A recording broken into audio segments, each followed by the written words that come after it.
Oula.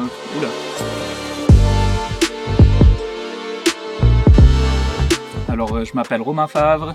Je suis la première génération du domaine Favre-Chipis à Chipis, où je travaille 7 hectares dans la région de Sierre. Mon premier souvenir lié au vin, c'est les dégustations traditionnelles à Saint-Nicolas chez mon grand-papa qui vinifie quelques litres de fendant et de pinot. Et ça a été très jeune, mais ça a été toujours très formateur et voilà, de bons moments. Alors le vin dont je suis le plus fier et qui me fait le plus plaisir, c'est la Rèze. Donc là, c'est un cépage hyper local, traditionnel du Valais, de la région de Sierre, qui a une grande histoire avec le Val d'Anillé que vous voyez derrière nous. Et voilà, un vin très identitaire et alpin. Alors au niveau des terroirs qu'on travaille ici dans la région de Sierre, donc on est sur des bases calcaires qui viennent du grand éboulement de Varennes qui a eu il y a plusieurs milliers d'années. Donc ça c'est pour la région de Sierre, et sinon on a beaucoup de moraines glaciaires sur les coteaux qui sont composées de schiste. On a la chance de travailler aussi sur la rive gauche qui est un terroir qui devient de plus en plus intéressant, où là en rive gauche on a une base calcaire avec des roches qui sont plutôt cristallines, donc beaucoup de quartz, ce qui donne aussi une belle minéralité dans les vins. Un vin qui m'a donné beaucoup d'émotions récemment, c'était un Chasselas de 1999 du Château Maison Blanche du coup, à Yvorne. C'était vraiment exceptionnel, super bon, encore une belle fraîcheur.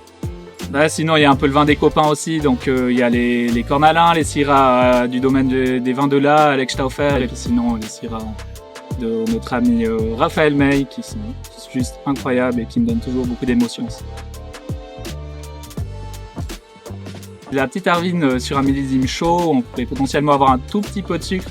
Je vois assez bien des pâtes carbonara avec vraiment du guanciale, vraiment très gras, très salé comme ça, qui pourrait vraiment rappeler le côté salin de la petite Arvine, et en même temps la petite Arvine qui a une belle fraîcheur, qui pourrait justement rafraîchir le tout.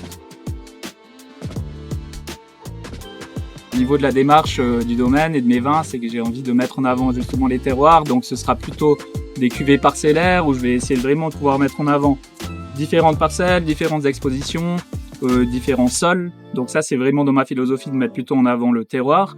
Et sinon, c'est vrai que dans la philosophie, c'est aussi de respecter à fond les millésimes, donc d'être en cohérence totale avec les millésimes de l'année. Donc un millésime chaud, on aura plutôt du soleil dans le verre, et un millésime plutôt froid, où là, on retrouvera plutôt un côté plus cristallin dans les vins.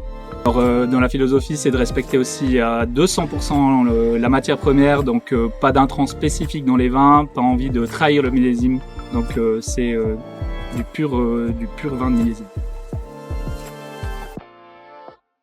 Alors dans la philosophie du domaine aussi, c'est de s'orienter vers le bio, donc toutes nos vignes sont enherbées, mais après le but c'est de pouvoir un peu concentrer le domaine, dans le sens où on pourrait être un petit peu plus réactif et pouvoir s'éloigner de tout ce qui est produit de synthèse. Donc ça c'est une musique d'avenir qui promet de se rapprocher assez rapidement. Alors en vue peut-être du réchauffement climatique, je dirais éventuellement l'agrenache ou le grenache, je sais pas comment on le dit, chacun sa manière de le dire, donc peut-être l'agrenache qui est un cépage plutôt du Rhône Sud et qui pourrait éventuellement s'adapter chez nous d'ici quelques années. Alors n'hésitez pas à venir découvrir le Valais, la région de Sierre, nos coteaux, nos terroirs, et puis on se réjouit de vous accueillir si vous êtes de passage.